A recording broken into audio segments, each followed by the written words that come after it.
Does this work now? Yes, okay. So I guess I'll use this microphone.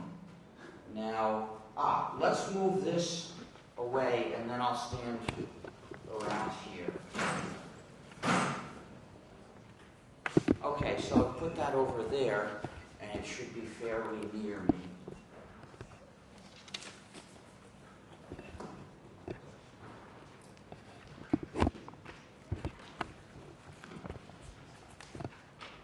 So, please raise your hands if you cannot hear me. Uh-oh. Where are my glasses? Oh shit, my glasses must have ended up somewhere in David's car. Uh-oh. This is a serious problem. I'll be able to give my talk without them.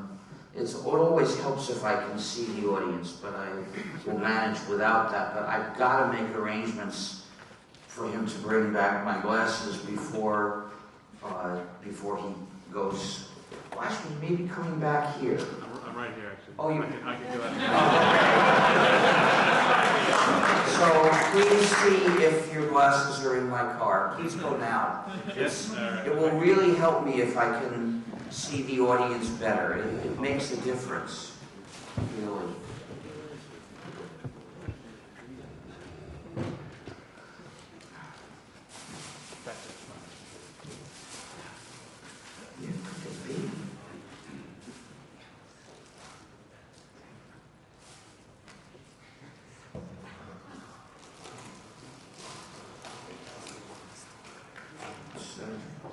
Not obvious to me what I could possibly have done with them. Well, I will try to get started. I'm best known for starting the free software movement, but this talk is not about the free software movement. This talk is a much broader one. I've considered what are the issues that affect whether a digital society is just or unjust? What makes a digital society that's worthy of our inclusion? You'll find many people who try to campaign for, quote, digital inclusion, unquote, on the premise that it's unquestionably a good thing, regardless of how and what. Well, I disagree. These are the issues that determine whether digital inclusion is good or bad. First of all, well, actually there are 6 issues. I might as well mention them all now. There are 6 threats to our freedom as citizens of a digital society. Surveillance, censorship, restricted data formats, proprietary software, software as a service, and the war on sharing. First, surveillance. Digital technology creates an opportunity for surveillance such as dictators of the past could only dream of.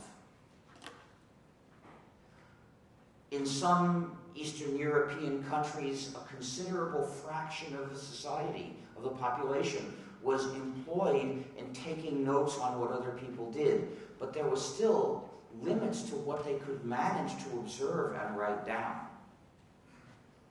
But today, as more and more of the things people do are done through computers, it becomes easier and easier to record what people do and save those records forever and make them conveniently available for any future dictator or even a mere policeman determined to destroy somebody's life to look up and use however he wishes.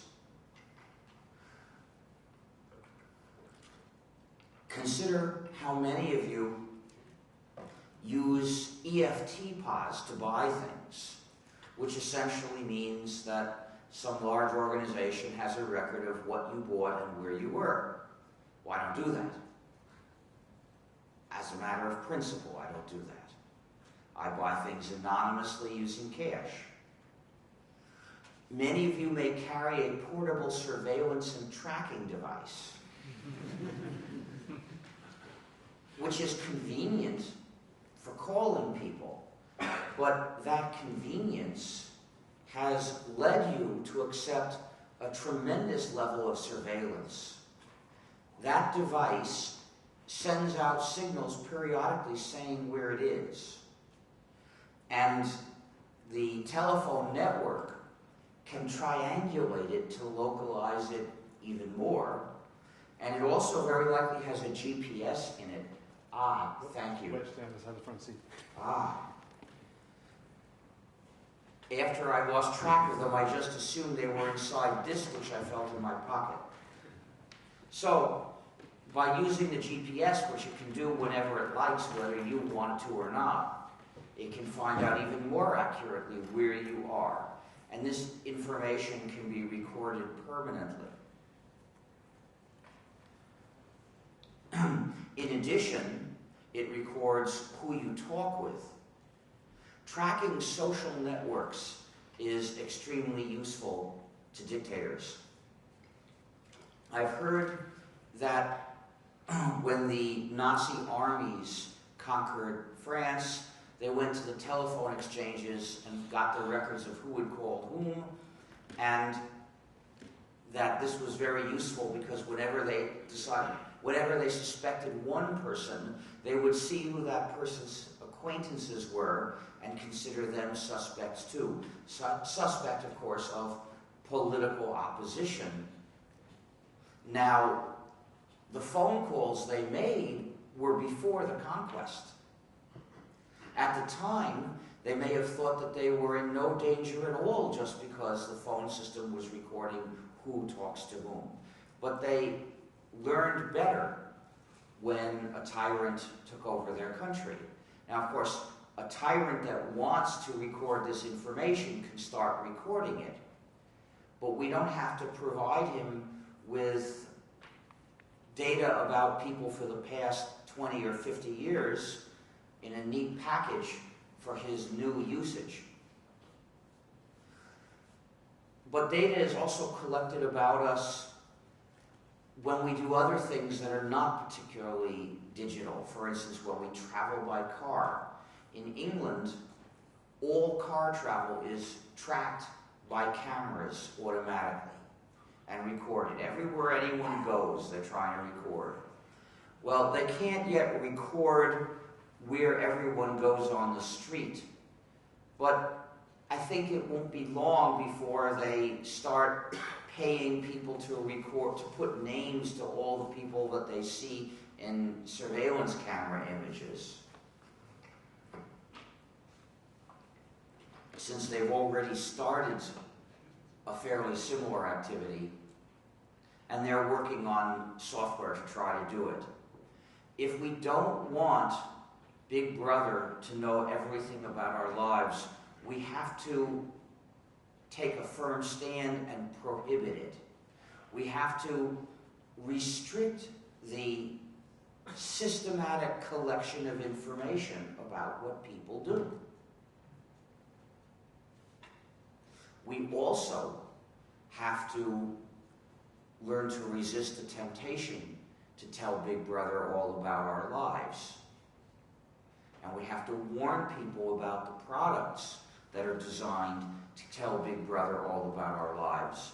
I once saw a satellite radio, and I thought about buying it until I discovered that in order to use it, I was going to have to subscribe to a service, which meant, and you couldn't do that anonymously. Anything that you can't do anonymously is a threat to your freedom. Now, one of the bad ones is airline travel, but I don't see what to do about that.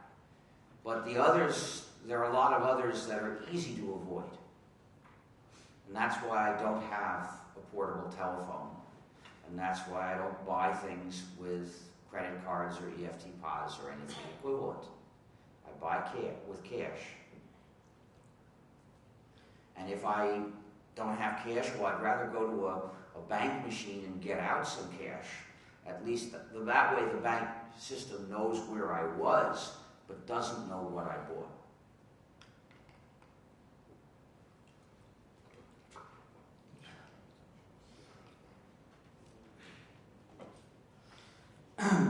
And by the way, the UK's systematic surveillance of all car travel has already been used against political dissidents. These systems tend to get used against political dissidents. Any additional power that we give to governments tends to be used against political dissidents. Police fabricate and exaggerate suspicion, as we've seen here, and if we tell Big Brother more about ourselves, that too will be used this way. So what I propose is a general limitation on all systematic surveillance, which is that the data cannot be shown to anyone unless there is a court order. And it must be destroyed, and otherwise it has to be destroyed within a fairly short period of time. And in addition, it shouldn't even be collected in easily used form if that isn't required by transactions that the people being recorded are engaged in. And it can't go beyond what is needed for those transactions. Another danger is censorship. Censorship is facilitated when people are using computer networks, because the computer networks go through fairly small numbers of ISPs and backbone sites and cables. And so this is enticing governments to set up censorship systems which often go beyond censorship of printed media. For instance, Denmark set up a system of censoring access to websites. A secret list of websites are blocked by Denmark. Well, this site got leaked and put up on, the list got leaked and put up on WikiLeaks. Australia also censors access to a certain list of websites, of pages, one of which is the page which has Denmark's censorship list. So, among the things that they believe in censoring is information about censorship itself. The first rule of censorship is you don't talk about censorship. The first thing censored is discussion of the censorship itself. Now, Australia's government was unable to pass the law to impose filtering on the net, so an agency simply decided to start fining anyone $11,000 a day for having a link to any of these sites. And these include not only Denmark's censorship list, but other political sites. For instance, there was an actual case involving links to an anti-abortion website. Now, I disagree with that site completely, but I am aghast when they are forbidden to make their arguments. I suppose somebody thinks that there are photos on that site which somebody thinks are disgusting, and maybe I'd agree, maybe you'd agree, but that doesn't justify censorship. Censorship is much more dangerous than any of the things that they want to censor. Now, I've seen videos of violence that I found obscene. For instance, the movie Pulp Fiction. I hope I will be able to avoid ever seeing anything like that again in my life. But I do not believe it should be censored. Because censorship is power that begs to be abused. And we can't trust today's governments to respect political disagreement. They're more likely to push and twist every power that they've got in order to stretch it to the maximum. And I've heard that New Zealand has started considering imposing censorship on the internet as well.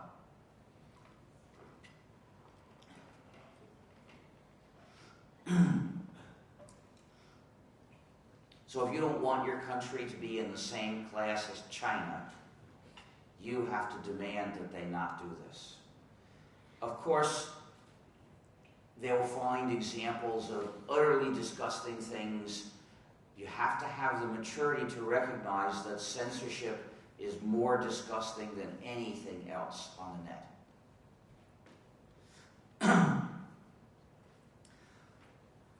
The next of these threats is restrictive data formats that people are not free to use. Now this happens for two reasons. Either the details of the format are secret, or they're patented, or both.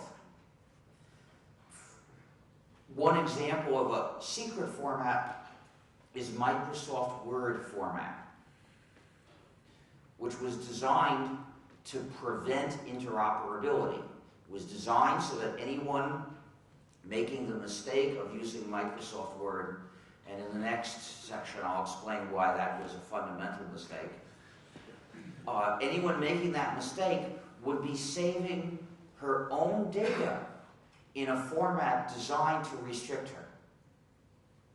Because it was kept secret so that no other word processor would be able to read those files. So it was designed to make the user a prisoner. Well, people figured out a lot of the details of that format. So most Word files you will encounter actually can currently be read with free software alternatives as well. But probably not absolutely all of them. There are other formats that restrict the user in fairly similar ways. One of them is Flash. Now, Flash is not actually a secret, but Adobe changes it so fast that nobody else has been able to catch up. And they have various ways of convincing sites to switch to using newer versions of the format, even if they haven't really changed what they're doing. And the result is that even if the site was accessible before with some other software, it becomes inaccessible. And part of the purpose of this is to restrict you. They want to restrict you to being able to only look at something and not save a copy. Now that's an injustice. So they can only do it if they have control over your computer.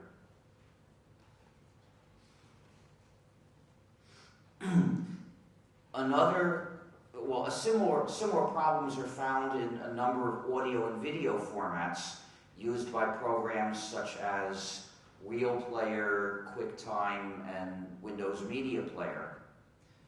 Now, at least two of them also perform surveillance. Real Player and Windows Media Player report what the user looks at. I don't know about QuickTime.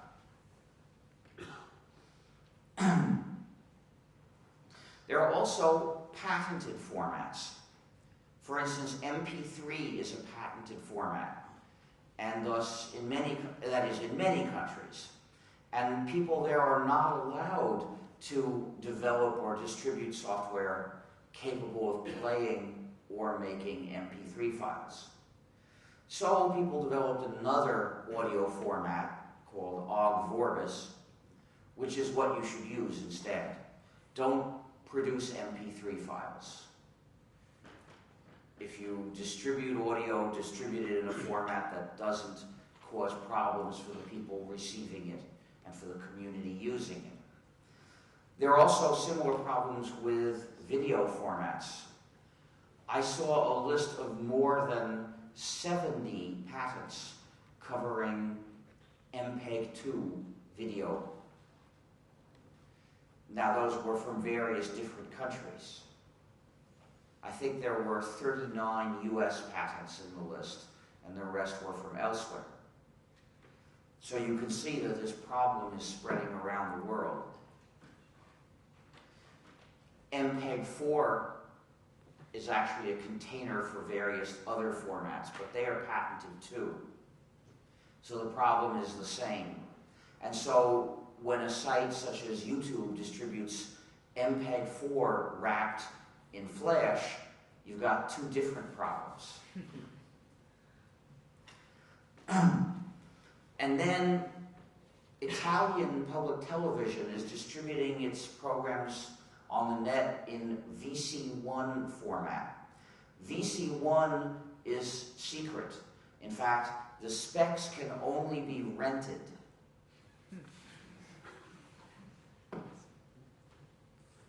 And I believe that means under a non-disclosure agreement. So, and this, by the way, is what it is being done through Microsoft Silverlight. So we have to think of Silverlight as a platform for the use of these secret formats. Now there's a free software replacement for Silverlight called Moonlight, and I don't know if it has any particular problem in and of itself, but what it recommends for people to watch that video is a non-free program. So, as currently distributed, it's not acceptable. So it recommends a non-free program which implements this secret VC1 format. Although people have figured out independently part of the format. But we don't know if it's all, I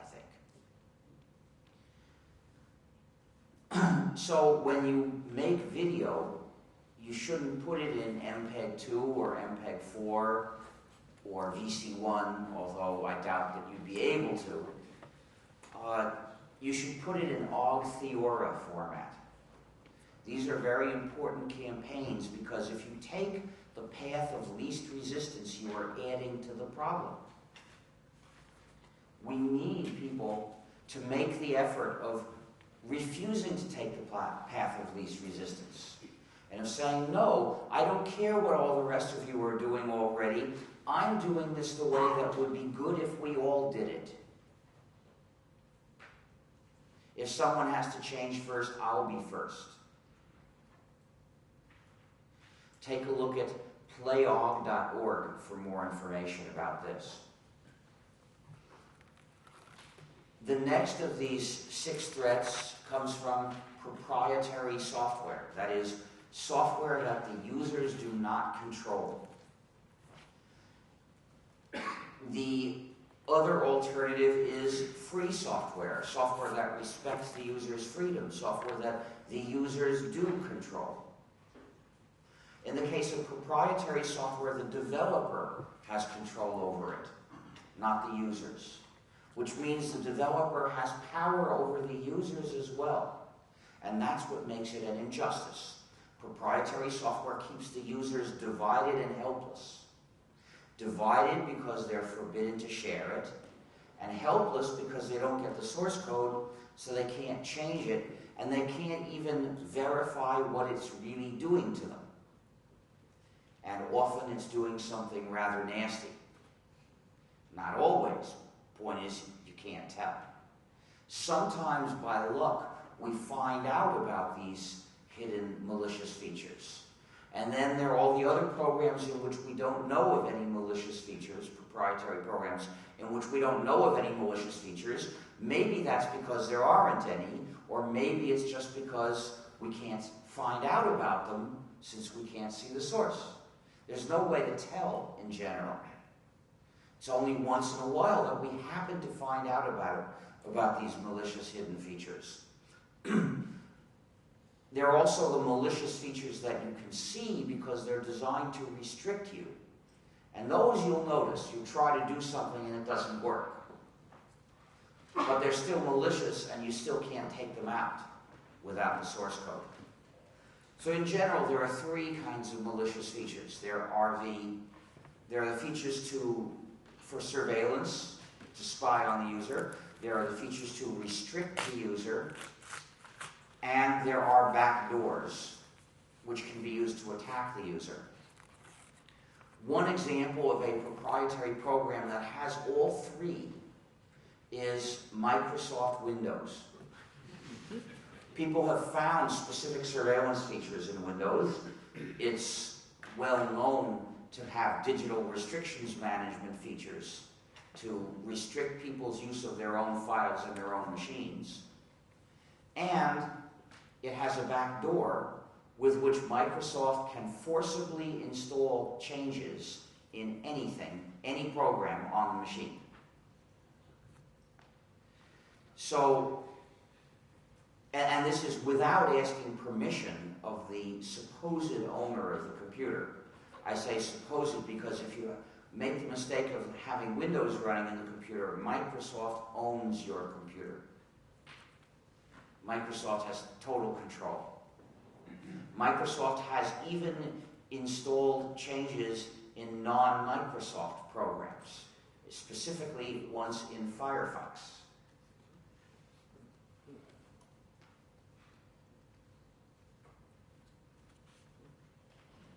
But Windows is not the only example of this. Another product with all three of these kinds of features is the Amazon swindle. Well, they call it the Kindle, which is meant to indicate what it's supposed to do to your books. Well, the Kindle was designed so that if you want to buy a book, you could only buy it from Amazon. And Amazon requires you to identify yourself, so that's surveillance for you. And I think that some of them at least have something like a cell phone in them. And if so, it's doing surveillance of your movements as well. And it has digital restrictions management to stop you from copying your own files in any way that works. And it has a backdoor. We found out about the backdoor a few months ago when Amazon used it. Amazon sent commands to order the erasure of all copies of the book 1984 by George Orwell. That is, all the copies that people had purchased from Amazon. Now, maybe if somebody had an unauthorized copy, maybe that survived.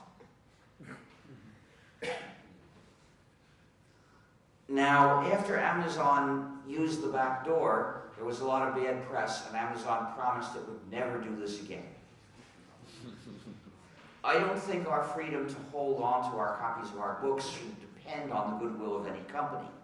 And then a week ago or so, there was a court order saying that Amazon would not be allowed to do this unless it got a court order telling it to do this. Well, that's still something unacceptable. We shouldn't be dependent on the goodwill of any court or any government to be able to hold on to our copies of our books.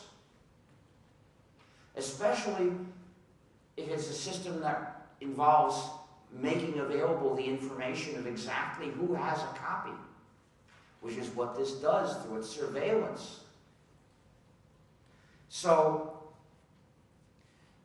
it's normal to find malicious features in proprietary software because once the developer has power over the user, it's a constant temptation to use that power to mistreat the user somehow.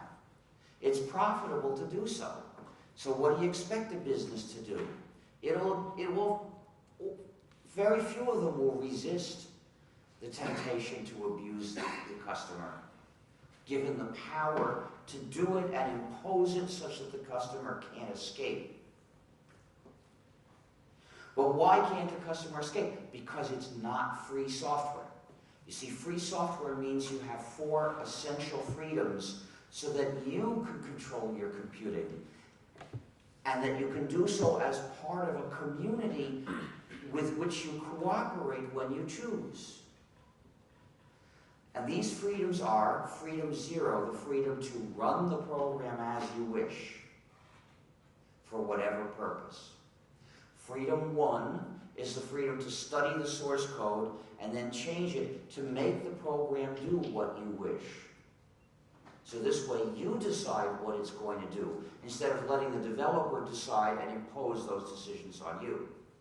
Freedom 2 is the freedom to help your neighbor. That's the freedom to redistribute exact copies of the program when you wish.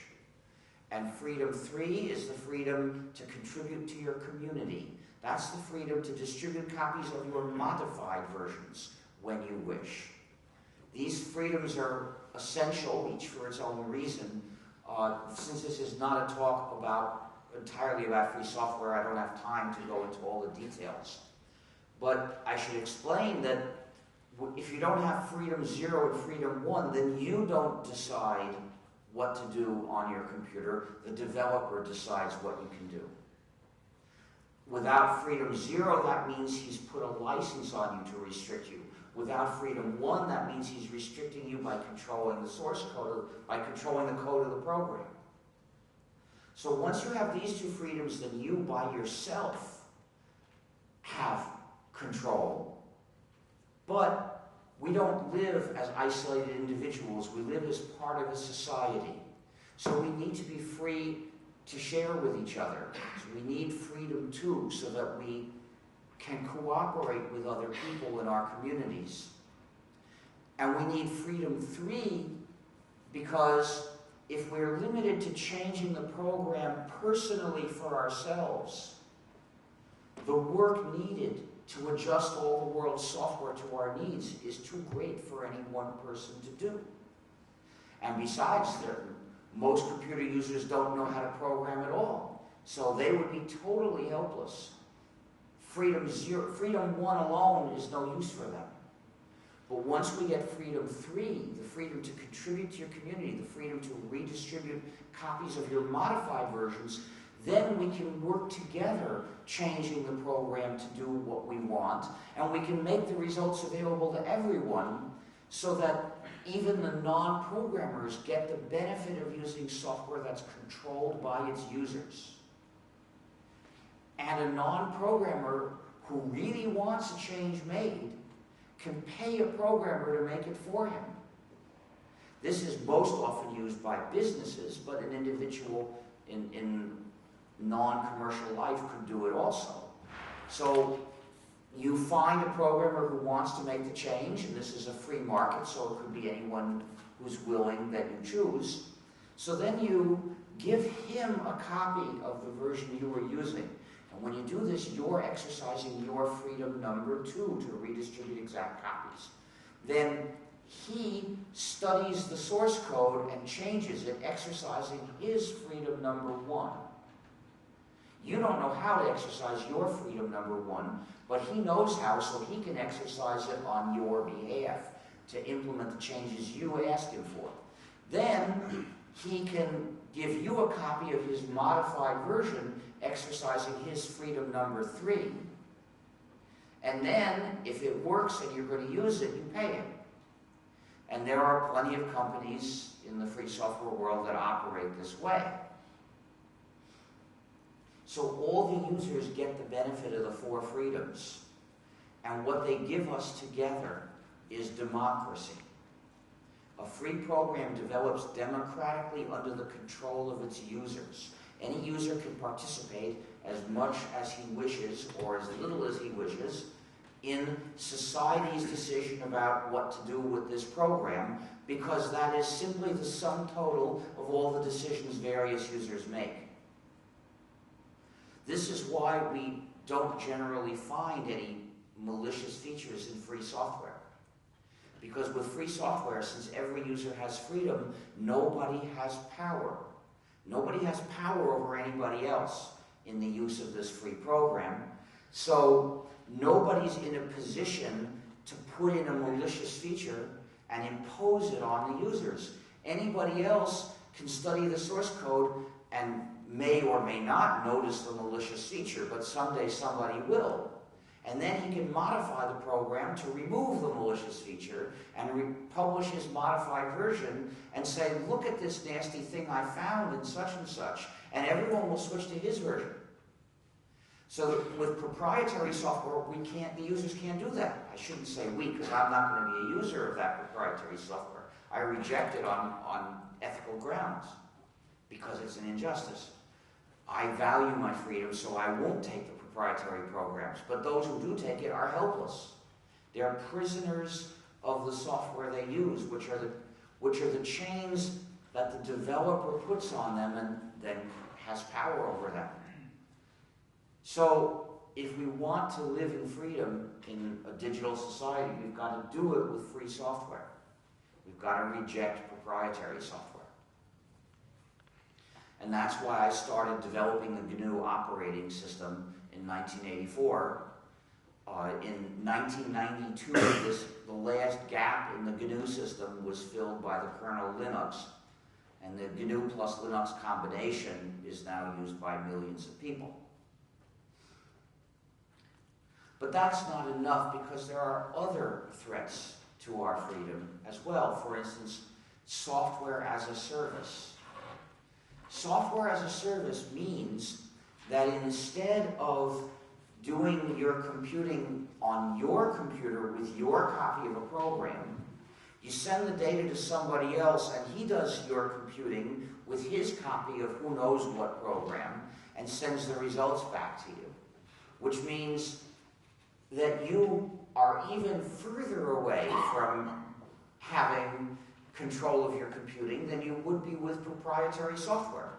With proprietary software, typically you get an executable, which is just a series of numbers that's very hard for even a good programmer to understand. And you don't get the source code, which is like algebra, and a person who knows how to program could understand what it says. And so you only get the executable, so it's hard for you to change it. Well, with software as a service, you don't get either one. So you're even further away from having control over your computing. Your computing is done in someone else's machine by whatever software he chooses. So he has control, or maybe he has control. Maybe even he doesn't. If part of the software he's using is proprietary software, then he doesn't have control either. He has lost control over his computing. Well, let's assume he's wise enough to reject that trap, so he's running only free software on his computer. That means he has control of the computing done on his computer. But it's your computing, and you don't have control over it, and you can't have control over it because he can't let each one of his users change the software on his computer. It's unreasonable to ask him to. But the result is there's no way that the users can control their computing if they're doing it using SAS. And the only solution is don't use it. I wrote a paper on the topic of this speech, which is why I'm now giving this kind of speech, for a conference that happened at the end of August. And they asked me to provide them with a PDF file that incorporated all of the fonts. And they told me a way to produce such a file. They said, send it to that site. It was a site run by the IEEE.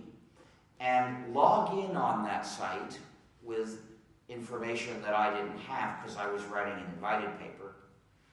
And then upload this file, and it will send you back a file in which this has been done. And the first thing I said was, I don't have credentials to log in on that. I never went through your review process. It says to use the same information I used in that. I can't do it. And then I realized this is software as a service. And that reminded me I should write in this paper that software as a service was one of the threats, and also I shouldn't use their site. I didn't. I said, this is software as a service. I'm not going to use this. And I found out that there's actually an easily available free program that does the same job. They didn't tell people about that program. They were steering people towards SAS. They could just as easily have steered people towards this free software package. But gratuitously, they invited people to give up their freedom. And the site, using that site not only means that they, whoever runs the site, the IEEE, I guess, controls what computation is done, but it's gratuitously doing surveillance on people by making them log in. If I get that free program and I run it on my computer, I'm not telling anybody what I did. Now, in this particular case, I suppose there's not much scope for actual harm. After all, the paper's published, so it's out there with my name on it all anyway. That was the whole idea. It's not something I was really trying to keep secret, or trying at all to keep secret, although at the time I didn't want it published until it was done. But still, if we don't resist pervasive surveillance until the day we have a secret that we really want to keep, there's going to be no way to keep one. We've got to resist now. I don't have a lot of secrets in my life. Almost all of what I do is state my views to the public.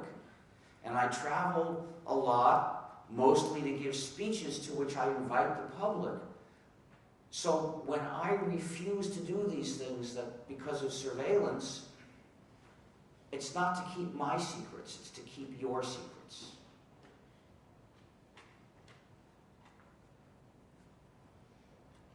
So I've never seen anything that solves the problem of software as a service, that makes software as a service acceptable. Maybe someday somebody will come up with an idea, but the only solution I see is never use it. Spread the idea that software as a service is a trap, that it separates you from your freedom, and to prevent that prevent the pressure from becoming hard to resist, we've got to resist it from the tip of the wedge.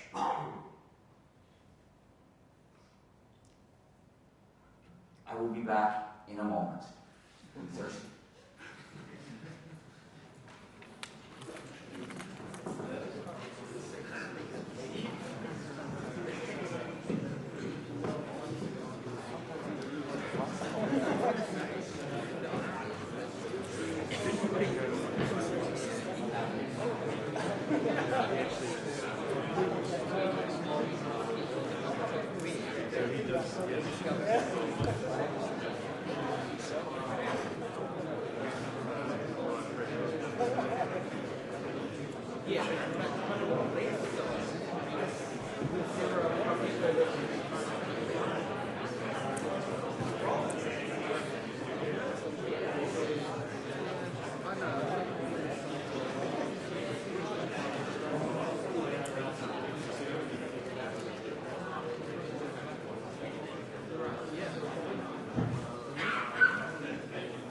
So, to resume,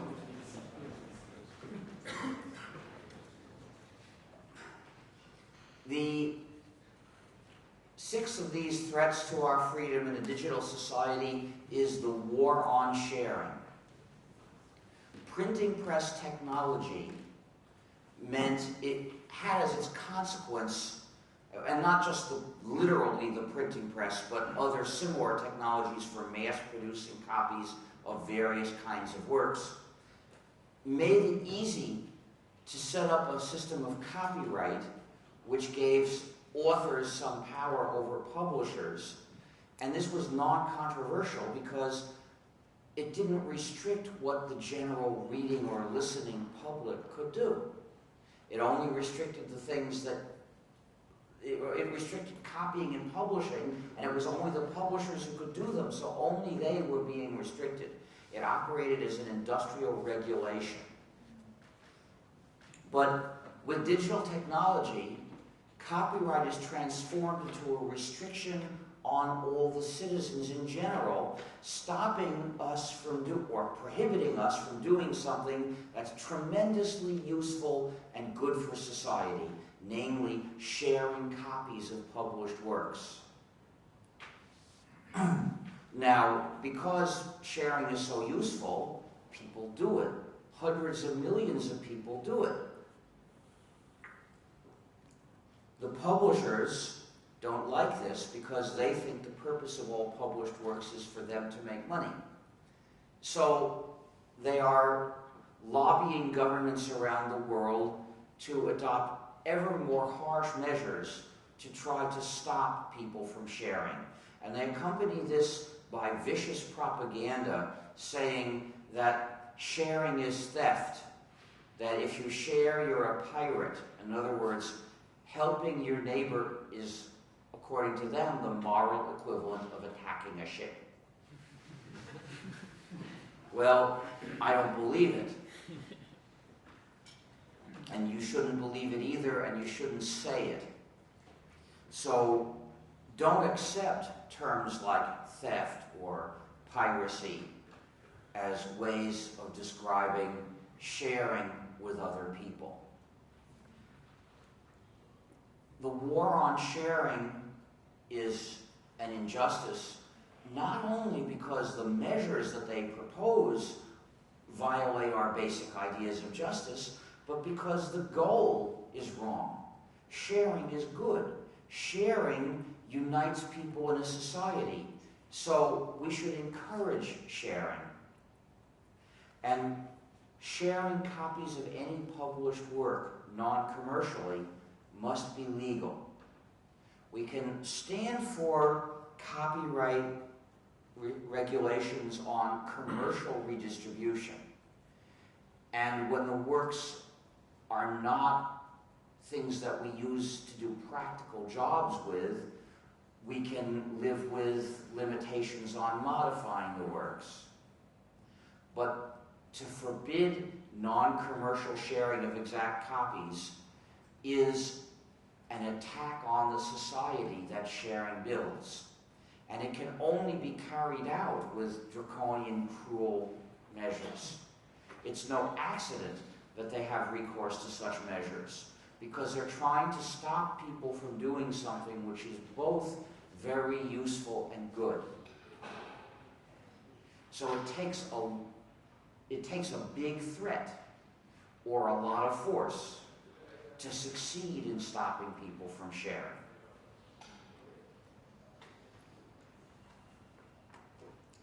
But they shouldn't even try, because sharing makes people good. And that's something society needs to encourage more than anything else. The spirit of goodwill, the habit of helping others. We need to inculcate this. And that's the exact opposite of the war on sharing. Now, to prosecute the war on sharing, they will go to almost any lengths. For instance, various countries have adopted or proposed laws to punish people for sharing without giving them a real trial. New Zealand adopted one, and it was withdrawn after a widespread popular hostility. The government of France is harsher and doesn't care how much popular hostility it produces. So in France, it was adopted, but then the Constitutional Council said it's unconstitutional to punish anybody without a trial. So now they recently voted a modified version in which people get a trial limited to 15 minutes in which no evidence is to be considered except the accusation. So, there's no opportunity to really challenge anything in this trial. It's a full trial. And people are going to have to fight.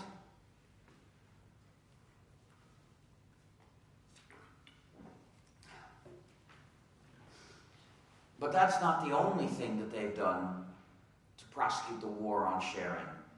Another method is digital restrictions management.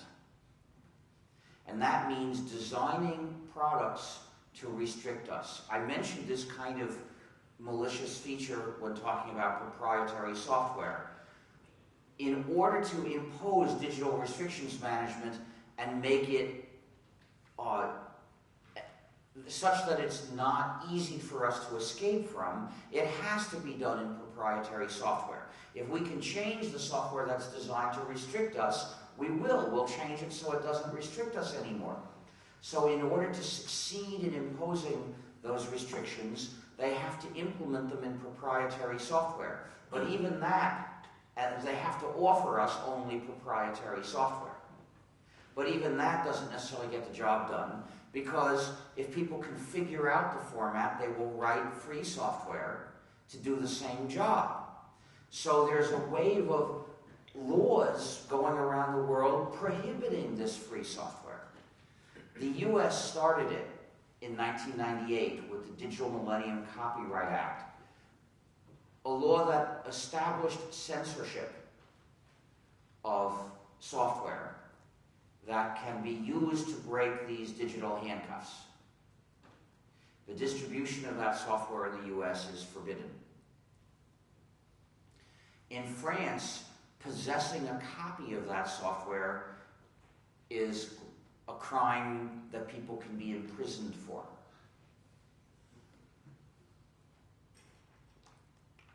So, and New Zealand is the latest country, I believe, to impose restrictions on the distribution of this software.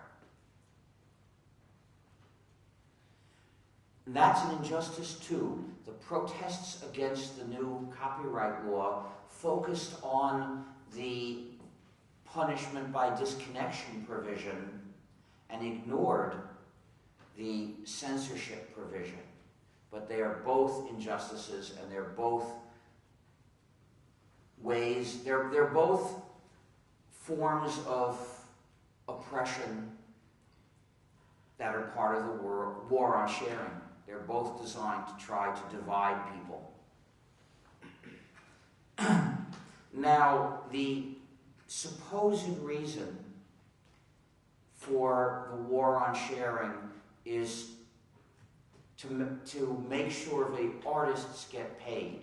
Now, this is bullshit, because usually when you buy the authorized copies, the artists don't get paid. It's the companies that do. It's the exception when they give any of that money to the artist. But nonetheless, some artists do get some money. And it's useful to support the arts. So I'm in favor of measures to support the arts when they do not violate our freedom. In the age of the printing press, copyright was such a measure. It didn't violate the reader's freedom in any significant way. It regulated things that readers were not in a position to do. So it was a way of supporting the arts without harming the freedom of the general public. But that's not true anymore, because digital technology enables us to do the things we couldn't do back then. And now copyright is an intolerable restriction on each and every citizen. So we've got to reject the war on sharing, but it's still useful to support the arts.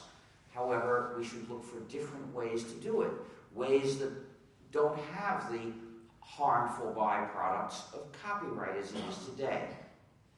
Well, that doesn't mean we have to get rid of copyright entirely. I propose legalizing non-commercial sharing of exact copies. But copyright can still cover commercial use, and for works of art and opinion, it can still cover modified versions. Works that serve a practical purpose have to be free, because in order to, if you use the work to do jobs of a practical nature in your life, then if you don't control the work, you don't control your life. Freedom is having control of your own life, so you must be free to change the work And once you've changed it, you must be free to publish your version, because there may be others whose needs are similar to yours.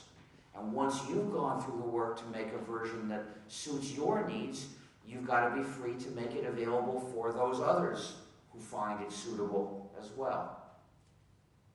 But these arguments don't apply to the other works that aren't you, whose contribution does not lie in helping people do practical jobs. So for them, I say only that we have to end the war on sharing and legalize non-commercial sharing of exact copies of published works. So, what are better ways to support the artists? We can do a much better job of supporting artists than the existing system, which is basically lousy. There are a tiny fraction who are superstars who get rich from the existing system, and a slightly larger fraction who make a living income. And then all the rest get very, very little, because the companies have a lot more clout, and they have muscled in ways that make sure that they will get the income in most cases. The superstar artists, they have enough clout that they can get contracts that don't exploit them. The others can't. So you've got to realize that in most cases, copyright is mostly supporting businesses and very little supporting artists. It's a rather lousy system, and it's not hard to do better. One proposal for doing better is using tax money. That could be from general revenue, or it could be a specific tax on something relating to use of the internet or blank media or whatever. But it doesn't matter too much, because if the money is used efficiently, we don't need a lot of money. Less money than we're spending now to support the publishers would be sufficient. What I mean by efficiently is we should distribute the money directly to artists and only to artists, and based on their popularity, so that we don't have bureaucrats deciding they like this artist, they don't like that one. What I'm proposing has no arbitrary discretion for anybody to decide who's going to get the money. It will be determined by measurements of popularity, which we can do with polling, samples, that is, in which nobody is ever required to participate, so nobody's privacy is violated. And once we get these success popularity figures for all the artists, then what do? We distribute the money to each artist based on that artist's popularity, but not in linear proportion. Here's why. A superstar can be tremendously more popular than the other fairly successful artists. If we distribute the money in linear proportion, the superstar will get tremendously more money.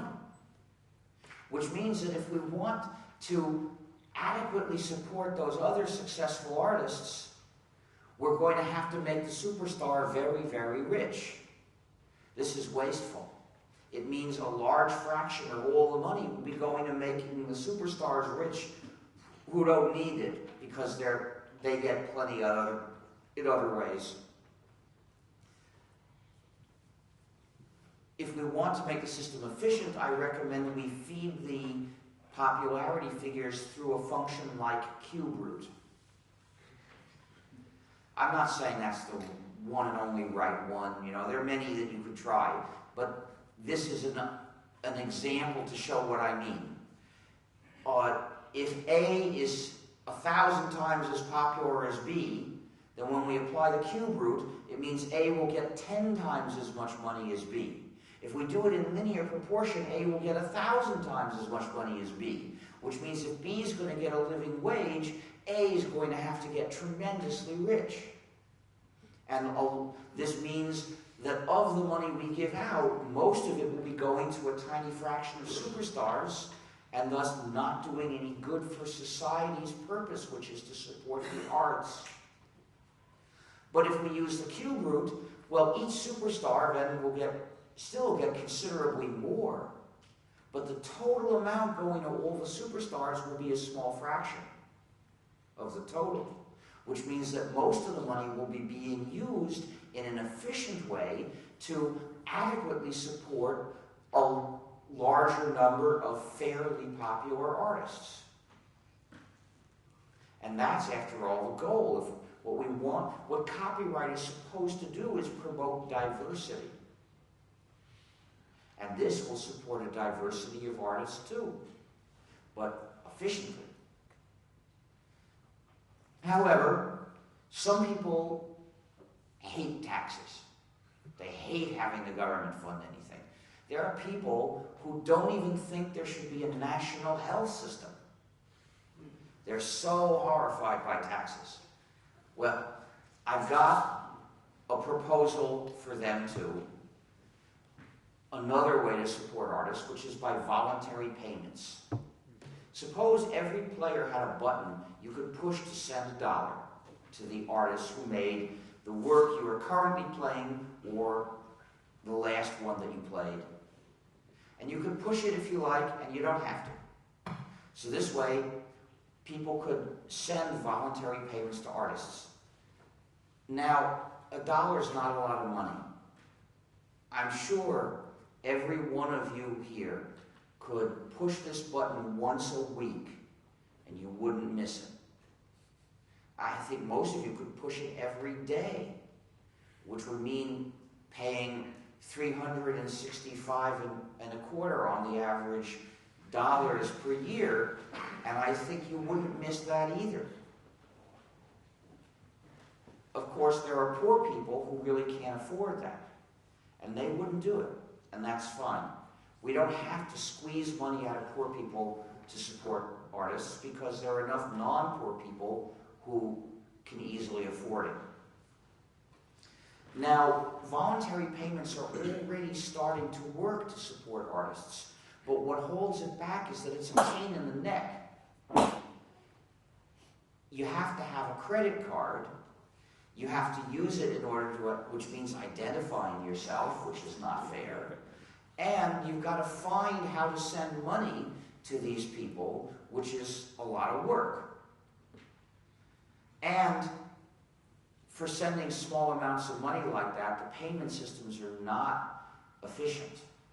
The artist will certainly not, will almost surely not get more than half of what you send. The other half will go to the payment system. So if we set up this painless, automatic, easy payment system, we would remove most of the reason not to do it. And at that point, I think we would see lots of people sending money voluntarily to artists. To give some examples, Stephen King published, well, he started publishing a book saying people should can download it and they can pay if they wish. And when it was half done, he had only got a few $100,000, so he decided it was a failure. But I'd say it was a success. I saw somebody saying that he started reading that book and he thought it was not it was not as good as King's usual work, and so he wasn't interested. I haven't read his books, so I can't judge. Now, we've seen some very famous musical groups effectively release albums on the internet and invite people to pay if they wished, and they got hundreds of thousands of dollars too. Monty Python put all of its videos up for downloading and saw its income, well, its sales basically, go up by more than a factor of 10. And it's not just for the tremendously famous. There's a Canadian singer named Jane Siberry who I had never heard of, but someone told me that she had a website where she'd put up her recordings, and she was letting people download them and pay whatever amount they wished. And she was getting, on the average, more than $1, I believe it's a US dollar per copy, per download, which was interesting because the major record companies were charging only $1 per download. So by letting people choose how much to pay, she was getting more per download. But it's also quite likely that the total number of downloads was bigger because of this policy. So it can work, but it's held back by the inconvenience of what you have to do to pay. So that's why I suggest remove the inconvenience. If the only thing to make you hesitate to send $1 or the only obstacle were that you have $1 less, I think that would not discourage most of us. But if we wanted people to support artists more, we could have warm, friendly PR campaigns encouraging people to push the button. Did you send $1 to an artist today? Why not? It's just $1, you'll never miss it. And didn't you love what you listened to or watched? Push the button. And people would do it because it feels good to do that. This is working with the good side of human nature instead of trying to spread moral bullshit by shouting people down. So there are many things we have to do to prevent these threats to freedom in a digital society. Some of them we can do ourselves. We can reject products that do surveillance. We can't eliminate all surveillance, though, because it's also done at the ISP level in some countries. An individual can't do much in the UK to stop the UK from watching wherever he drives. There's some kinds of surveillance that you can't stop by your own choices, which we have to organize to stop. Censorship also usually requires political action. When there's a system of censorship, sometimes you can get around it, but really we need to eliminate the system.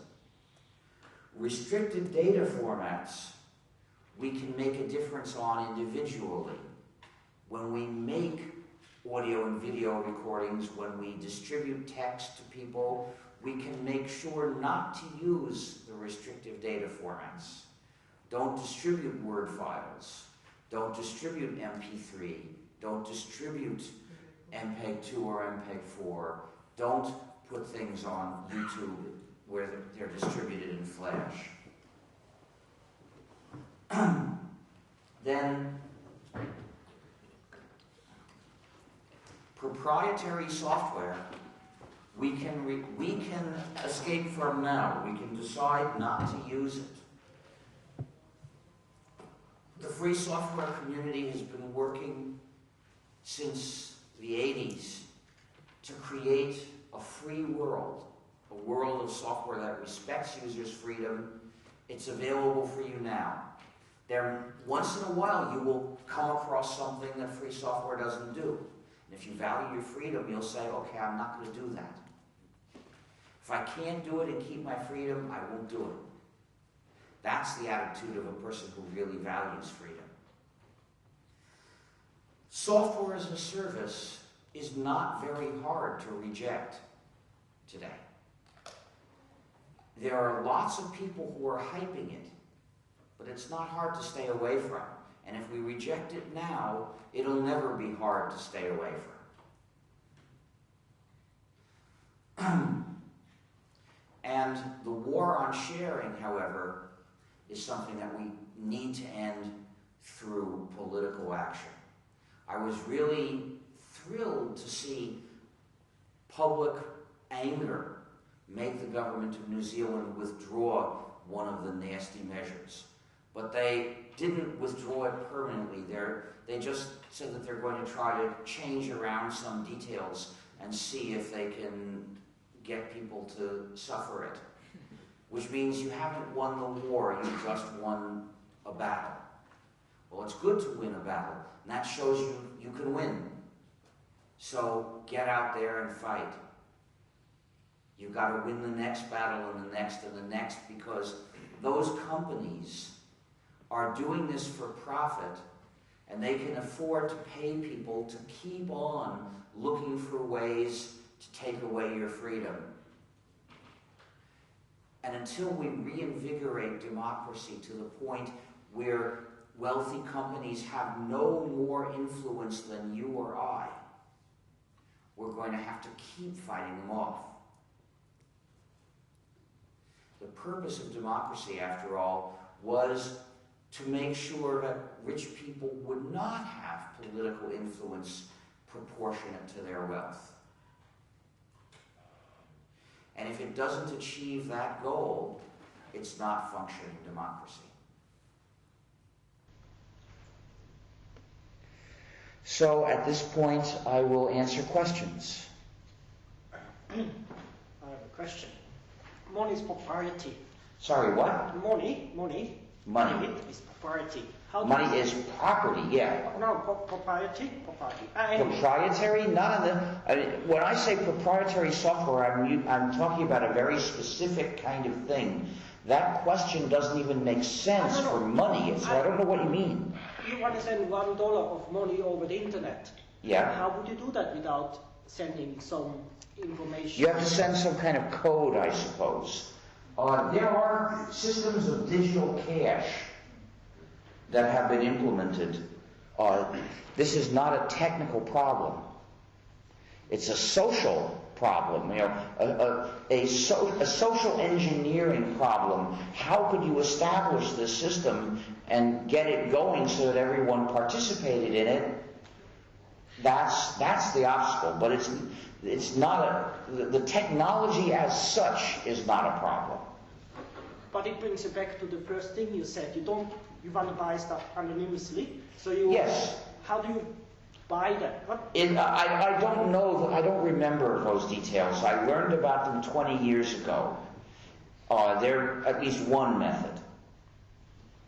It's not that hard. I mean, there are things you can do where, even today, you can buy phone cards. You go to a store, you pay cash, you get this phone card, you scratch off the thing that covers up the number, and that number enables you to make some phone calls. This is not a technical issue. Just three things. Yesterday's prize in economics, one of the winners was essentially awarded it for exactly what you're talking about. She was looking at non-digital examples of where Creative Commons sort of overcame the tragic economy. Well, I don't think it's Creative Commons in particular, but yeah, I read that she studied how groups of people could organize things and make use of and protect their commons better than a private owner could. Which doesn't surprise me. After all, if you want some resource to be destroyed and stripped in a short time, put a corporation in charge. And just the other two quick things that you comment on. You talked about Kindle getting rid of 1984. When do you think the first example of text changes to books will happen? Well, who knows? Who knows, right? The point is that we don't know what their back door is capable of doing. I know when someone comes... The Library at Alexandria? What? The Library at Alexandria? What about it? I don't understand you. What's your point? I'm burning a whole bunch of books at once. That was probably an accident. I can't remember. It may have been... I think my memory is vague, but it might. I think I heard that it was when Octavian was fighting Mark Antony there, that accidentally a fire started in the battle and burnt the library, and That was one of the files. In any case, what I read was that he was rather ashamed of this and tried to downplay discussion of it. But that wasn't changing the text. Unfortunately, I don't know any of these secret things about what Amazon's proprietary software is set up to let them do to you. But what is clear is that you mustn't accept products like that. In general, the reason publishers are hyping ebooks is as a tool to take away our freedom. They want to create a pay-per-view universe in which the practice of lending books to your friends no longer exists. So spread the word to your friends that to use the swindle is to break off all your friendships.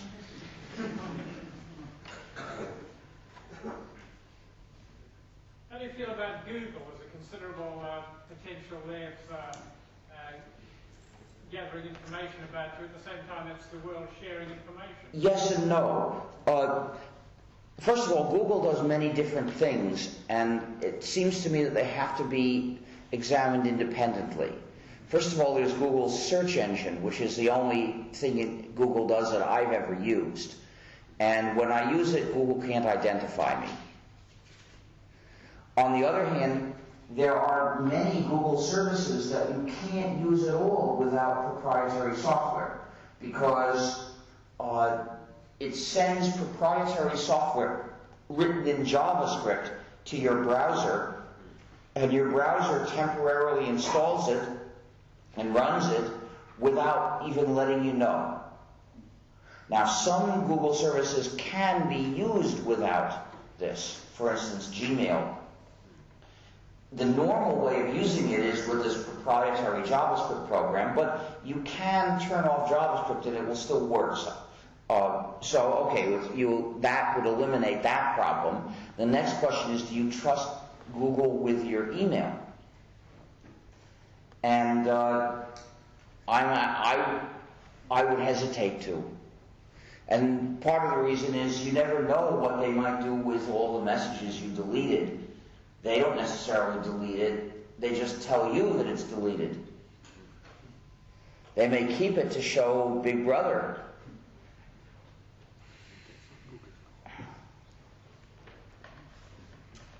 You were saying that some restrictions can apply in a corporate situation, for example, with software. Can you give me an example? I don't know I'm not sure that's what I said. Well, I don't think so. I don't know what you're referring to. I have to try to guess. My guess is that when I was talking about the freedom to non-commercially share exact copies of any published work. But there I'm not talking about software. Because software is a work of practical use. Sometimes there are programs that were written just for programmers to look at them and say how interesting, how beautiful, how funny. But normally, a program is written to be run to do a job. So those are works of practical use, and I believe those should all be free. Which means that every user, including businesses, is free under the 4 freedoms to change the software, republish it, publish modified versions, and so on.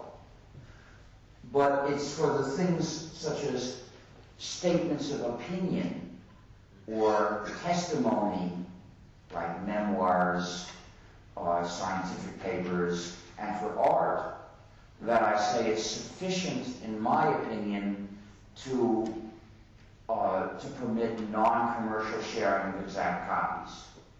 Because these works contribute to society in different ways, not by being used to do practical jobs. But I should further explain that there's a practice called remix, which consists of taking snippets out of various works and putting them together to make a whole, which is overall totally different from any of those works. And that should simply be legal, because the purpose of copyright is to promote the arts, not obstruct them. It's foolish to interpret copyright as restricting remix. It's the kind of folly that you'd only get when the legal system has been taken over and turned to the purpose of supporting various businesses rather than the stated purpose of the law. And also, I believe that copyright should not last terribly long. Something was suggested with respect to surveillance that the government or police should be allowed to put cameras in places if they think it's going to protect crime, but only on the condition that all the video from those cameras should be on the internet publicly available. That doesn't really help. Here's what, the reason it doesn't help is, well, it helps, maybe it helps somewhat, but it doesn't solve the problem, and the reason is the disparities in power. If your boss can see what you're doing when you're not at work, and you can see what your boss is doing when he's not at work, anytime he sees something he doesn't like, he can threaten to fire you. But when you see him doing something you don't like, you can't threaten to fire him. So this is the main reason why this kind of, let's all just openly do whatever we do and have no, and as long as we're proud of it, why should we feel a need to hide it from anyone? This is the fallacy. Whether or not we're ashamed of it, for many of us, we don't dare. Now, I'm happy that my life isn't that way. I have very few secrets. But many people are not in a position to do that. I'm self-employed. Many people are not. Many people, and you know, I get paid because of a special skill. My income nowadays comes from about half of the speeches I give. Before that, I sometimes got paid to develop software. Like I was paid often to make improvements in free software. Well, at least a few times, but I got a considerable amount of money from it. Well, that was an unusual skill. I didn't have to be very afraid that I would lose a job. But a lot of people don't have a special skill, and they're really afraid that if the people who might hire them disapprove of them for any reason, they'll lose their jobs. These people, for these people, that's not a solution.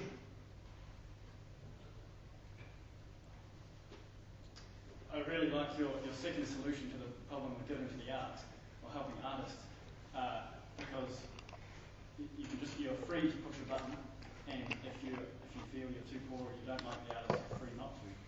But I don't understand how your first solution fits with freedom, because I'm being forced to pay taxes to the government. What's wrong with that? I don't think anything's wrong with taxes. We're being forced to pay taxes anyway. That's correct, but for this purpose, I'm being forced to essentially support artists. So we're also being forced to pay taxes to support maintaining the roads. There may be some people here who live near their work and walk to work and might say, it's not fair that my taxes should go to support roads I don't use. Well, so what? That's just part of living in a society. And the thing is, making you pay some money is not anywhere near like forbidding you to do a particular thing.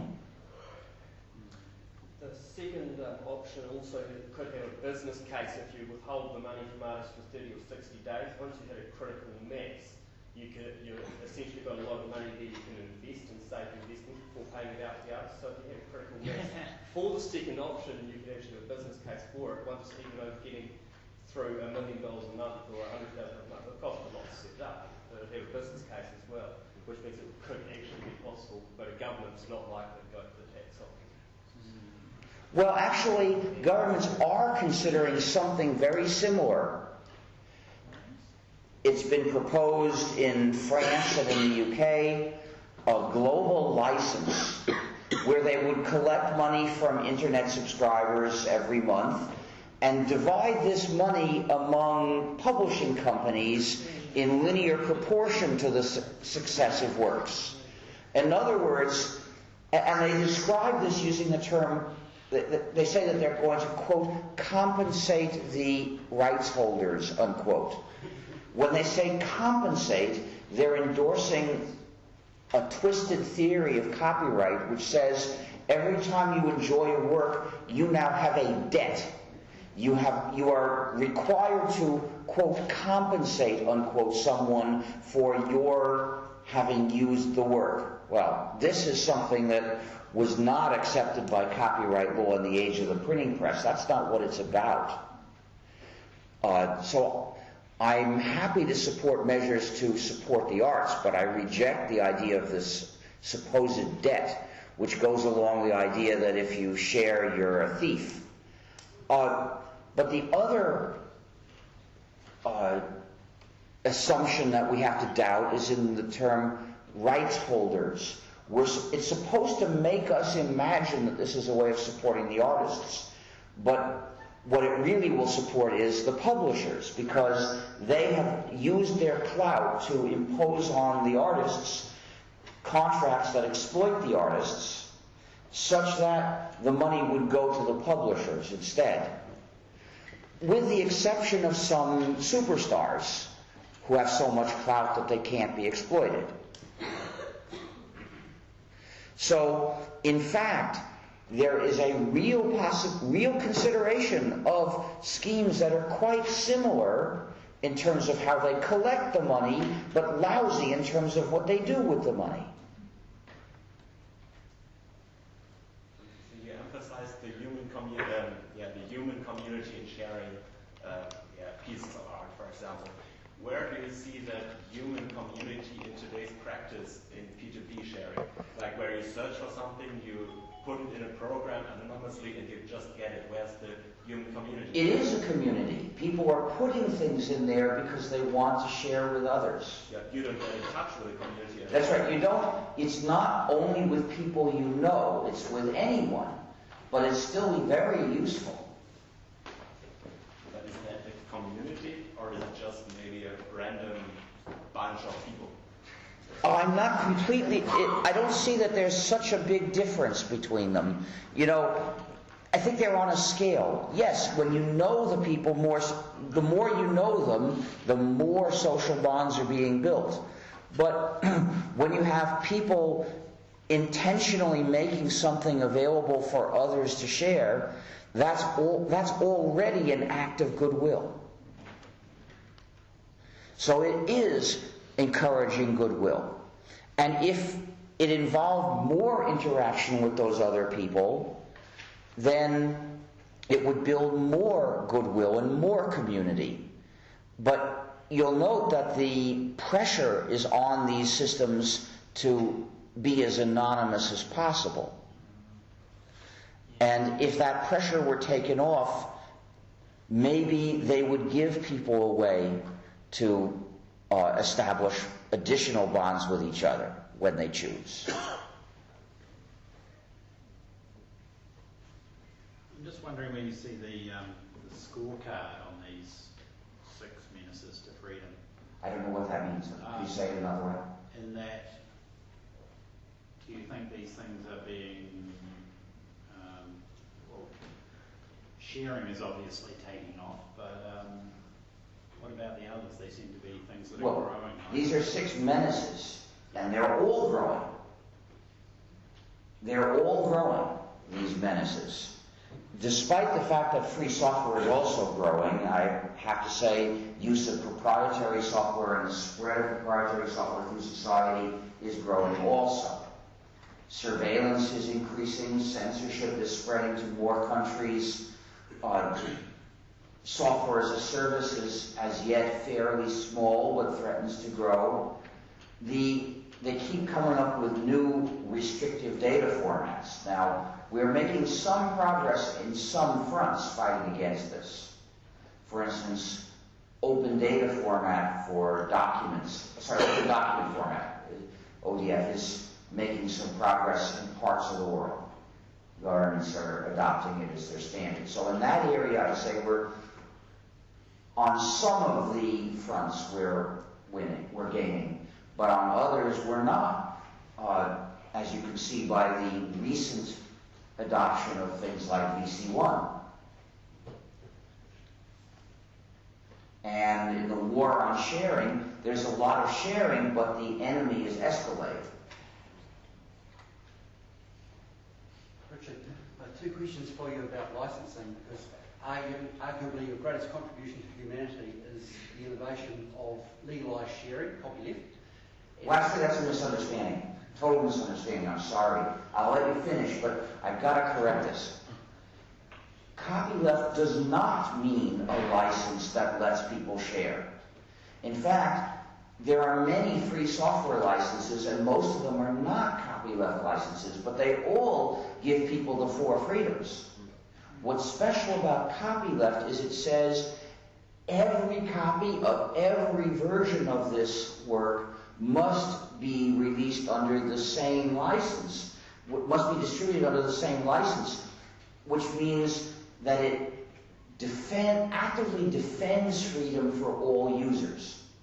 But if you just want to ask, does the license grant you these freedoms, all the free licenses do that. So the 2 BSD licenses, both are free software licenses. The X11 license, which some people confusingly call the MIT license, but you shouldn't call it that, that's a free license.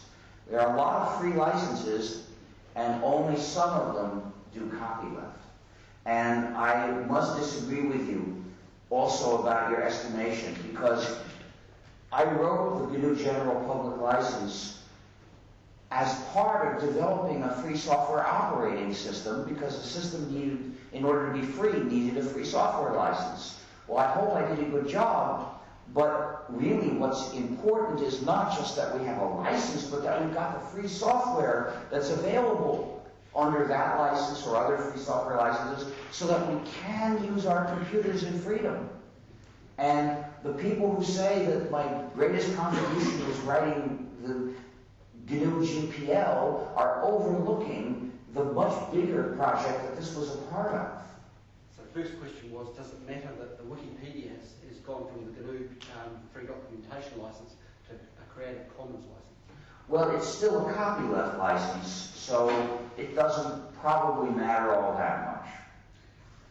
Makes me sad, but in terms of, it's still there as free reference material. And the second question is about the Linux kernel, and which version of the GPL is applied to that. Does that matter? Well, that matters, yes.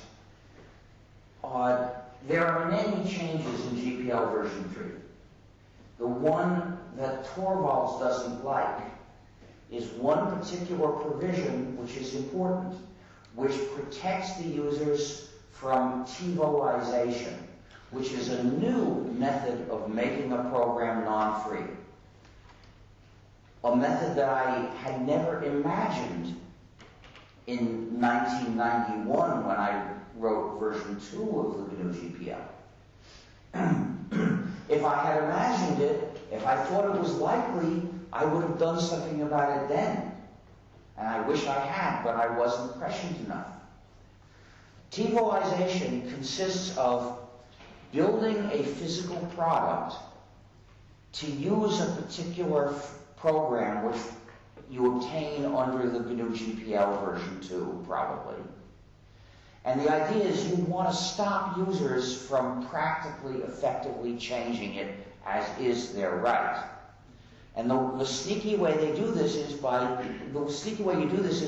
building the device so that if a modified program is installed in it, it detects the modifications and it refuses to run at all.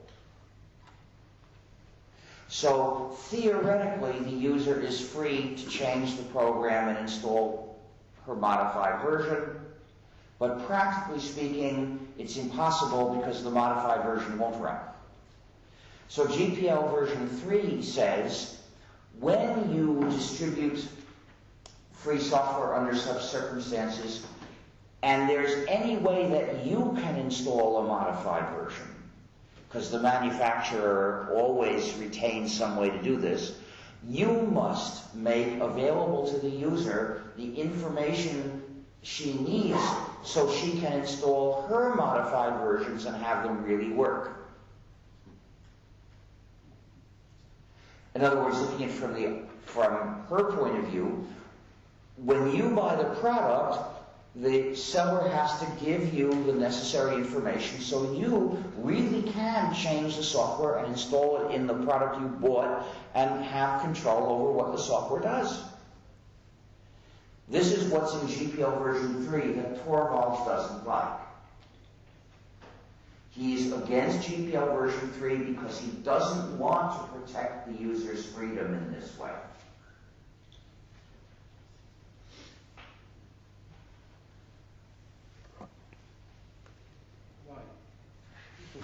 You'll have to ask him. Basically, I mean, he's never been in favor of the user's freedom. He has never been a supporter of the free software movement. That's why he prefers to talk about, quote, open source, unquote, which is the way you talk about free software without raising the ethical issue at all. I'm not quite sure I understand why proprietary software is unjust. Is that term you use? Yes. And I'll ask the question in this way. When I bought my motorbike, I expected to get a user manual with it. I didn't expect to get the plans.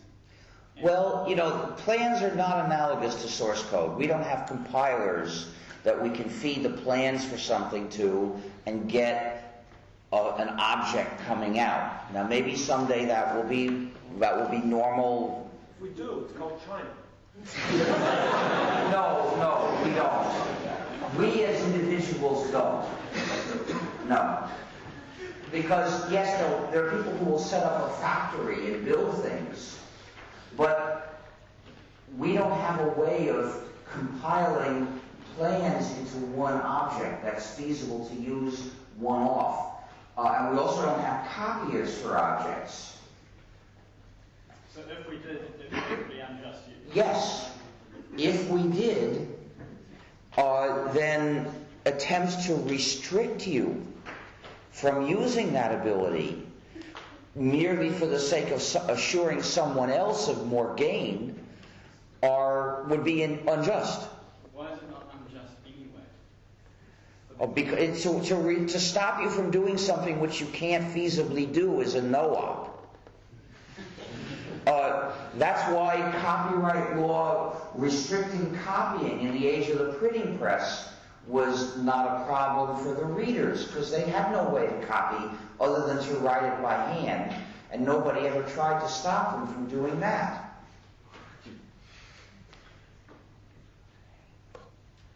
If everyone stopped using proprietary software, namely, say, Final Cut, Studio, and Logic, I don't know these programs, but what? They're video and sound editing programs.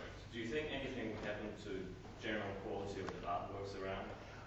I'm sure that free software would soon be developed that could do these jobs. Why hasn't it yet?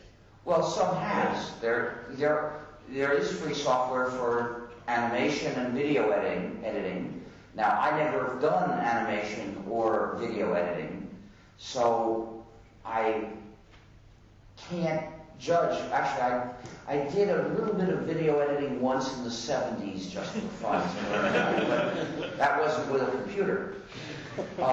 So I have no way of judging these programs, but if people want the free programs to do more, if the companies that use such software, or the various individuals that do, were against proprietary software and demanded freedom, they would organize to fund the improvement of these free programs. Just two quick questions related to that. If the software was all free, and under contract a proportion of the developers were getting paid, do you think that would discourage the free development, the free work? No, it doesn't. At least usually not. But maybe it sometimes does. It's hard for me to say. I guess all I can say is there are a lot of paid developers and an even larger number of volunteer developers in the free software community. And secondly, can the payment model that you were proposing for artwork and music, could that work to pay developers? Software developers? I don't think so. And the reason is that there are so many contributors to one work that there's no way to figure out how to divide that money up. And that has to do with the fact that, first of all, that people have got to be free to publish their modified versions, which is something we don't need to do in the case of art. But also the fact that it's common for so many people to work together in making some useful work. And then how do you judge what's the right way to divide up that money? Like if you wanted to look at one page of Wikipedia, which may have had hundreds of people working on it. Now some of them have made important contributions and others minor contributions. But how do you judge it? Now if they had to negotiate some sort of decision about this, maybe they could. But the amount of money that people would generally send to one page is not enough to be worth the trouble of negotiating. Fortunately, we see people work on that gratis anyway. We don't need to do this.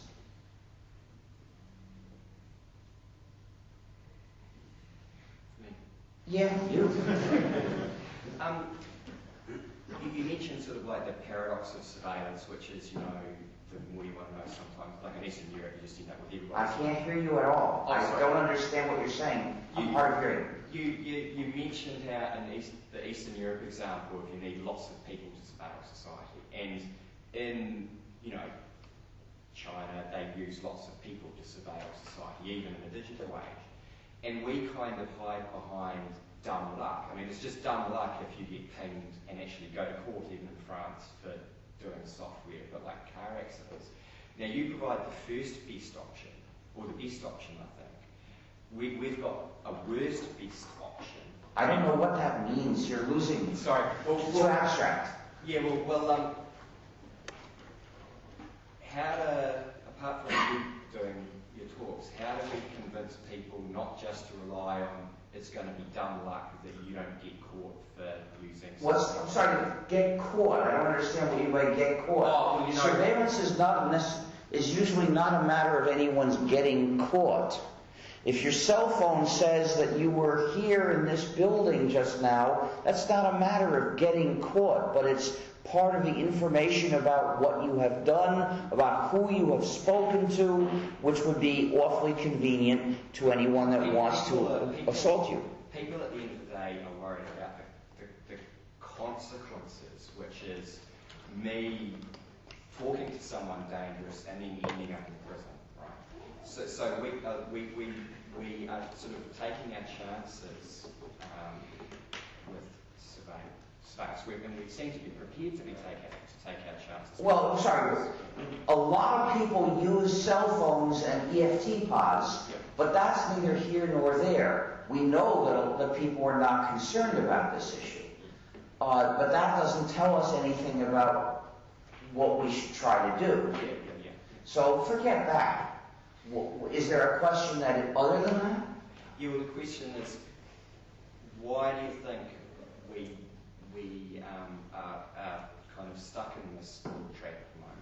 Well, it's convenient for a lot of people to set up systems that do surveillance, and nobody is organized to say, no, you can't. Although we do see some efforts. For instance, in some places there have been campaigns against surveillance cameras. The city where I live, Cambridge, Massachusetts, voted not to install surveillance cameras when the government gave it money to do so. That's good. And in Brookline, the voters are mostly against it, but the part of the government that wants it is not listening to them. So there's actually a dispute between the two branches of the town government. Okay, in Paris, there's a plan to put up a lot of surveillance cameras, and people have organized a campaign against that. So you do see some opposition, but it's partly a matter of to what extent you notice it.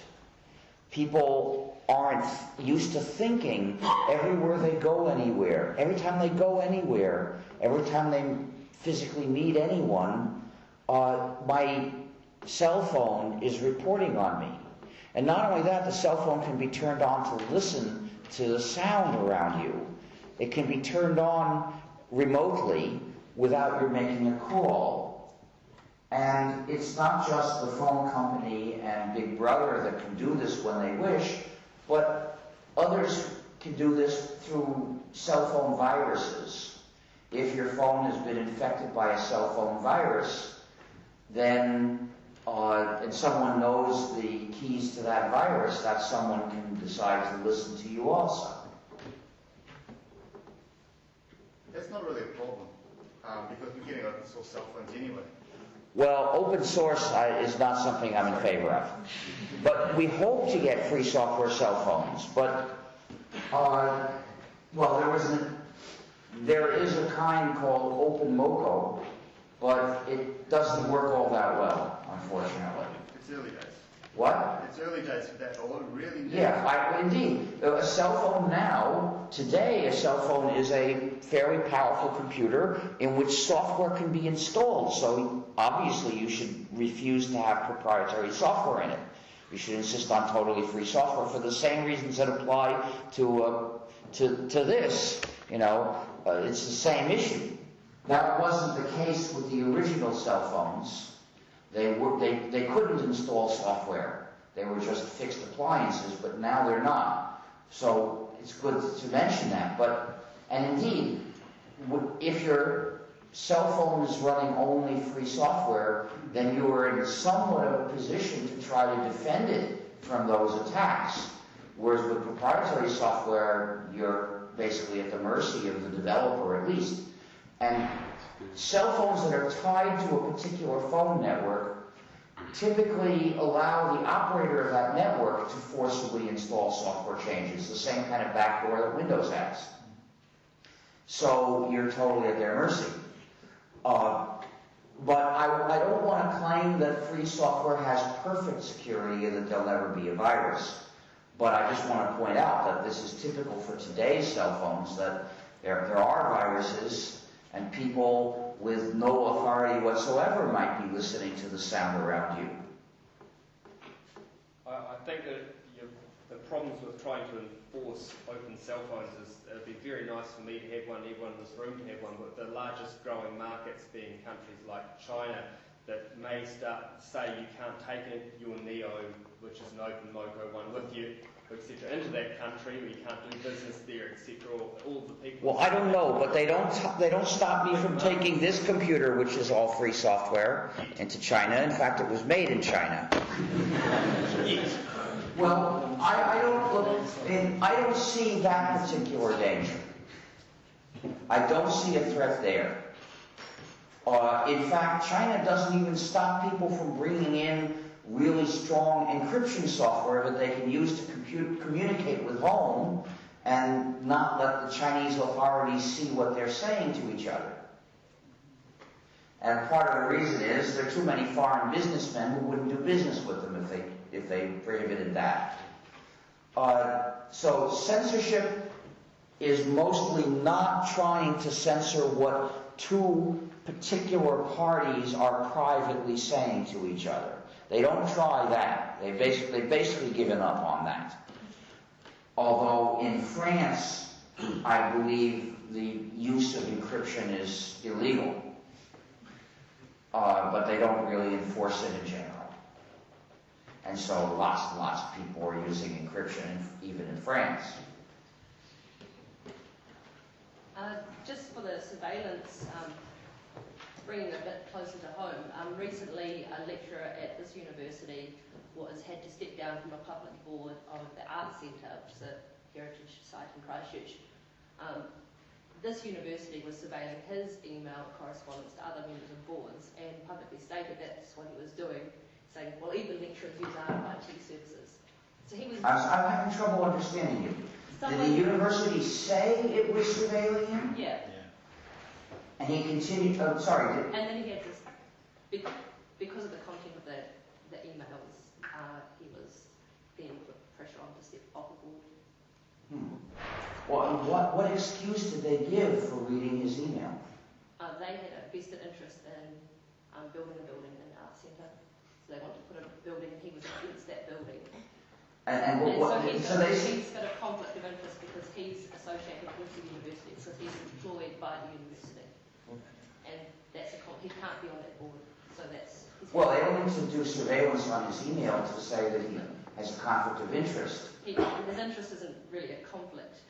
I don't know, but I don't follow what you're saying. It doesn't hang together. Maybe you could explain what's the missing link. I think that it's just a bit odd that a university can surveillance lecturers' email content. How do they do that?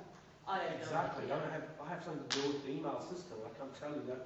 I have no idea what I'm talking about. Well, I just don't know why the Chancellor said on CTV that even lecturers use their email system to correspond. I don't know.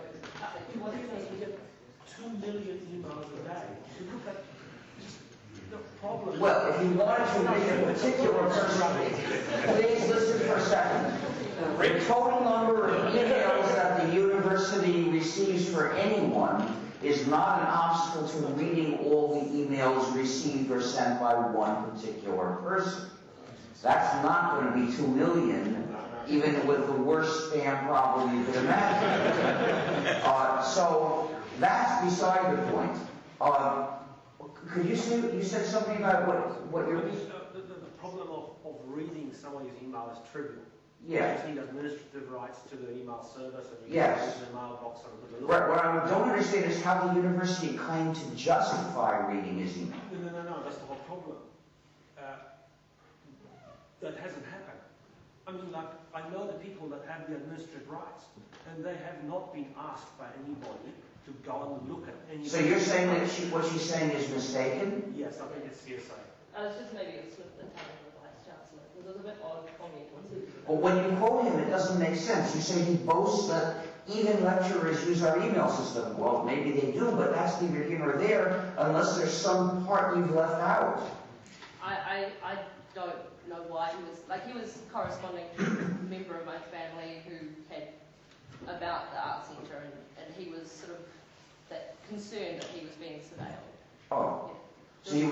So he was concerned he might be being surveilled, but he didn't know. Yeah. So you're not asserting he was. No. You're saying he's worried that he might be. Yeah. He was considerable. Well, okay, we don't know he was. Maybe it never happened, but on the other hand, I can understand in general being concerned about the possibility. I think the point for the Vice Chancellor was that the university owns the email system and has the right to access people's email. Yeah. So if you see a possible dispute of any kind between you and the university as happening ever at any time, then you probably shouldn't send unencrypted emails about anything sensitive through the university's email server. Encrypt the mail on your own computer, and then you can send it out through the university's server, and you can receive encrypted responses to the university's server, but the university won't be able to read either one. They will know who you're talking to if they choose to look. And a lot of surveillance is about who talks to whom. So there are countries where ISPs are required to keep records of who has sent mail to whom, for instance. And they don't keep the text of the mail, but simply knowing who knows whom is very useful to a government, for instance, that seeks to destroy a political opposition group. The police are inclined to try to get away with as much as they can. A few years ago in New Zealand, the police lied to a judge to get invalid search warrants and then arrested a bunch of people claiming they were preparing to be terrorists. And the judge threw this out, saying that the police had lied and that the search warrants were invalid and the evidence was invalid.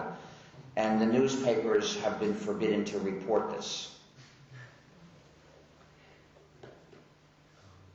How did you find out about it? I found out about it privately from someone who told me this.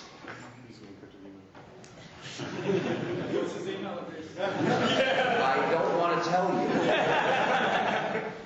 But the point is, he said this was stated in open court, but the newspapers are still not allowed to report it.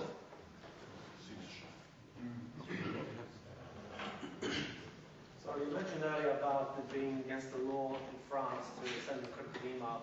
Actually, it's a certain level of encryption is illegal because it's classed under military thing stuff.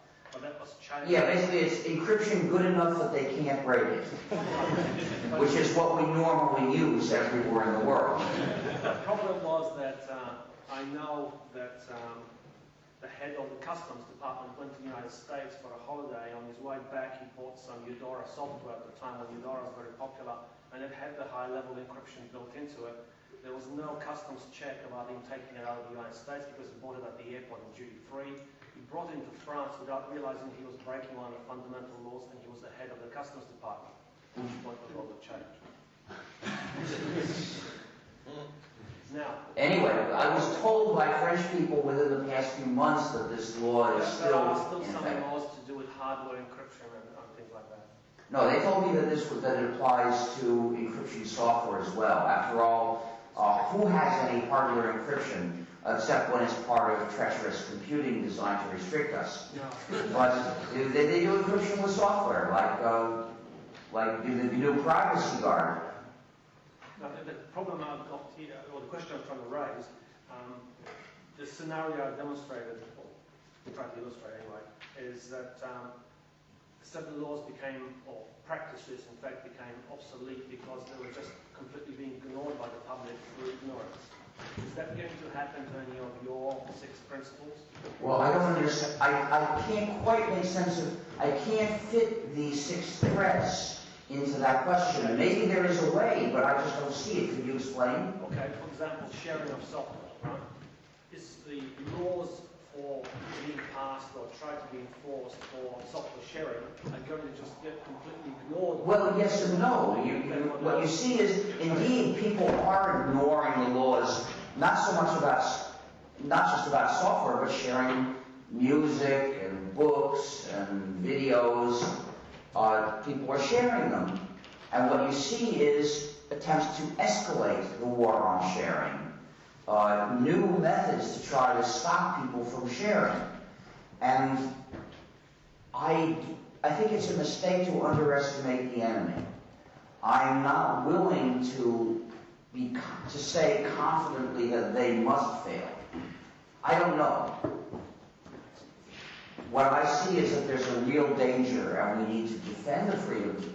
We need to, first of all, we need to legally establish the freedom to share copies of published works. We need to oppose these attempts to stop and punish sharing. Because I don't know whether they might win. And even if they can't ultimately win, they could make a lot of people suffer along the way.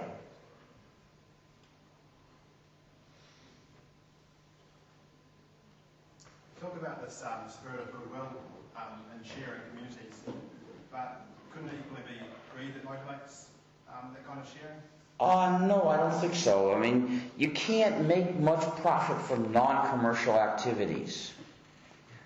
And if you look at today's peer-to-peer sharing networks, nobody's profiting much.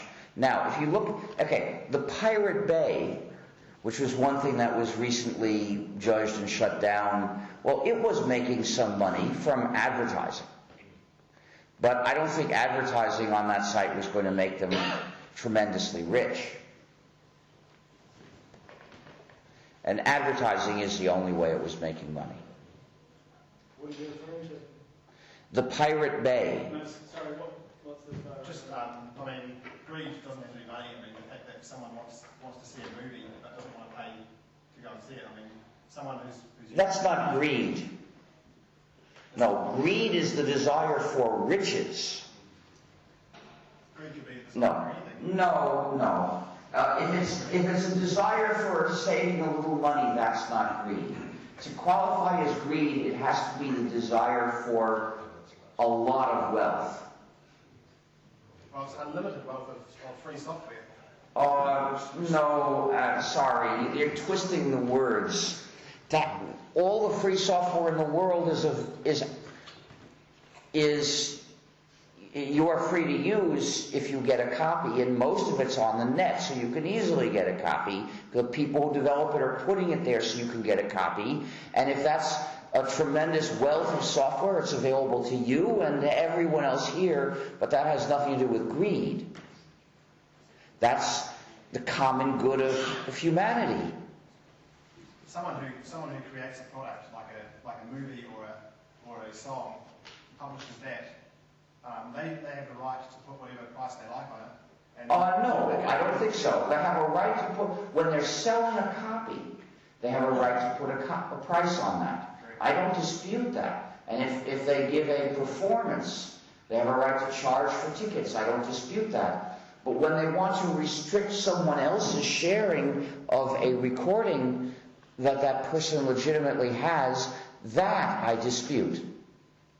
You see, what you're trying to do is you're trying to generalize from the right to sell copies for a price. You're starting from that, which nobody here, as far as I know, disagrees with, and you're taking a leap and saying they should be able to put a price on your getting a copy no matter how. And that, in fact, is something that copyright law never endorsed. That's a new thing. That's what they are. That's the entitlement they are trying to claim with their propaganda that says sharing is theft. When they say if you've looked at the work, now you have a debt. No, you don't have a debt because they're not entitled to demand payment because you saw the work. When they're selling you a copy, they're entitled to sell it to you only if you pay. That's a different thing. Regarding the spirit of goodwill as well, a slightly different tack though. Recently there was a bit of a brouhaha here in New Zealand because Microsoft made a major press release describing how generous they were being to a charity organization called Bernardo's. And they did a big press release with one of the big guns from Redmond came down to New Zealand, and he received or did a big ceremony providing a check to Bernardo's for a claimed $1.4 million donation. It turned out that it was actually $1.4 million of Microsoft software based on the retail value. Right, which they often do. And Bernardo's shouldn't even use it because it's Exactly. What are they going to use it for? No idea. But What does Bernardo's do? It's a child advocacy, and they provide services for children at risk and various other. Well, at least they're not going to be teaching the children to run Windows. What happened was, there was a lot of people who were promoting this as being a great thing. These are people in the Computer Society, specifically the New Zealand Computer Society, and a number of us in the free and open source software community questioned the wisdom of promoting or even giving any kudos or goodwill to Microsoft. Absolutely. At the very least, we said that aside from the obvious